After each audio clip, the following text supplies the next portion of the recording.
আজি আমাৰ অসম গণ পৰিষদ বিৰপেটা বিধানসভা সমষ্টি সমিতিৰ আমাৰ এখন বৰ্ধিত কাৰ্যনিৰ্বাহক সভা অনুষ্ঠিত হৈ যায় আৰু এই বিষয়টো বিশেষকৈ আমি ইয়াতে আলোকপাত হোৱা নাই।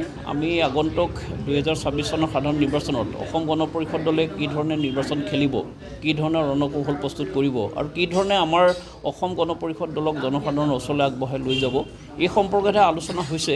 কিন্তু আমি এই কথাটো গম পাইছোঁ, কিন্তু এতিয়ালৈকেতো আনুষ্ঠানিকভাৱে ভূপেন বৰাদেৱে জইন কৰা নাই।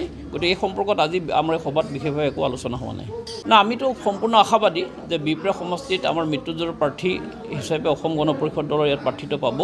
গতিকে আমি যিহেতু আজি এই সভাত এই সম্পৰ্কত আমি এটা সিদ্ধান্ত গ্ৰহণ কৰিছোঁ যে অসম গণ পৰিষদ দলে আগন্তুক নিৰ্বাচনত প্ৰাৰ্থিত্ব লৈ বা আমাৰ প্ৰাৰ্থিত্বকেন্দ্ৰিক যিখিনি আমাৰ কাম কাজ এইখিনি সম্পৰ্কত আজি বিতংভাৱে আলোচনা হৈছে আৰু আমাৰ প্ৰতিটো আঞ্চলিকৰ প্ৰতিগৰাকী সভাপতি সম্পাদক আৰু প্ৰতিটো মাণ্ডলিকৰ সভাপতি সম্পাদকে এটা মোক পৰামৰ্শ দিছে যে নিৰ্বাচনকেন্দ্ৰিক যিখিনি কাম কাজ আমাক কৰিব লাগে সেইখিনি কৰিবৰ কাৰণে ইতিমধ্যে আমাক এটা ইয়াত সিদ্ধান্ত আৰু তেখেতলোকে কিছুমান পৰামৰ্শ আগবঢ়াইছে।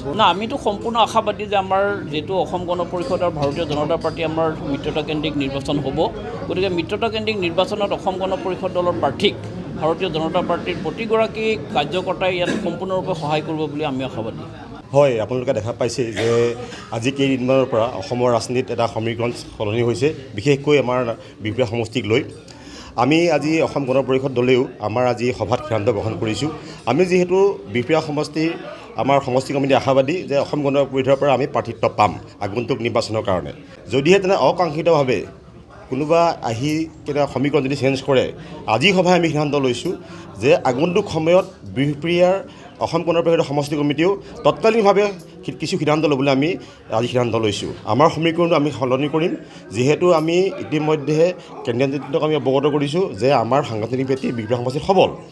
তাৰ ক্ষেত্ৰত যদি আমাক আজি তাৰিখত যদি তেখেতসকলে আমাক প্ৰাৰ্থিত্ব প্ৰদান নকৰে, তেতিয়াহ'লে যিটো আজি তাৰিখত বিৰপেটাক লৈ পেলাই আমাৰ সমষ্টিক লৈ যিটো সমীকৰণ সলনি হৈছে, এই সমীকৰণ কিন্তু আমিও বিৰপেটা সমষ্টি অসম গণ পৰিষদে সমীকৰণ সলনি কৰিবলৈ আমি কিন্তু ৰাজি আছোঁ। যিহেতু আমি অসম গণ পৰিষদৰ প্ৰাৰ্থী আমি প্ৰাৰ্থিত্ব খেলিমেই। আগন্তুক সময়ত যদি কোনোবা তেনেকুৱা কিবা অকাংক্ষিত যদি পৰিৱেশ সৃষ্টি কৰিব লগা হয়, আমি তাৰ কাৰণে আমি সাজু আছোঁ। নিৰ্বাচন খেলিম, নিশ্চয় নিৰ্বাচন খেলিম। আজিৰ সভাত সেই সিদ্ধান্ত গ্ৰহণ কৰা হৈছে। আগন্তুক 2026 চনৰ সাধাৰণ নিৰ্বাচনত মাখন তামুলীদেৱৰ নেতৃত্বত বিৰপেটা সমষ্টিত অগপৰ বিজয় ধ্বজা ওলাম। আজিৰ সভাৰ এয়াই সিদ্ধান্ত। এতিয়ালৈকে ভূপেন বৰা আহিছে বুলিতো গম পোৱা নাই। আমি আপোনালোকৰ প্ৰচাৰ মাধ্যমৰ জৰিয়তে আমি খবৰ পাই আছোঁ যে ভাৰতীয় জনতা পাৰ্টিত যোগদান কৰিব। তাৰ পৰৱৰ্তী পৰ্যায়ত আমাৰ অসম গণ পৰিষদ বিৰপেটা বিধানসভা সমষ্টিৰ সিদ্ধান্ত কি হয় পৰৱৰ্তী সময়ত আপোনালোকক অৱগত কৰিম। বিশেষকৈ অসম গণ পৰিষদৰ ভেটি বিৰপেটা সমষ্টিত অতিশয় শক্তিশালী আৰু এই শক্তিশালী ভেটি আমি আগন্তুক 2026 চনৰ নিৰ্বাচনত প্ৰতিপন্ন কৰিম।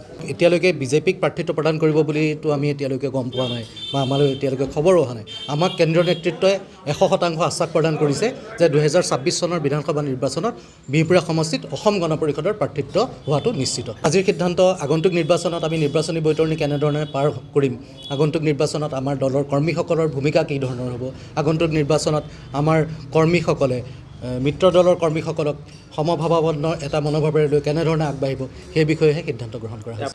অসম গণ পৰিষদ দলৰ ভেটি 1985 চনৰ পৰা বৰ্তমান দিনলৈকে বিৰপেটা সমষ্টিত অতিশয় শক্তিশালী আৰু আপোনালোকৰ সকলোৰে জ্ঞাত যে বিৰপেটা সমষ্টিত এতিয়া পৰ্যন্ত আজি পৰ্যন্ত 40 সহস্ৰাধিক অসম গণ পৰিষদ দলৰ ভোটাৰ আছে।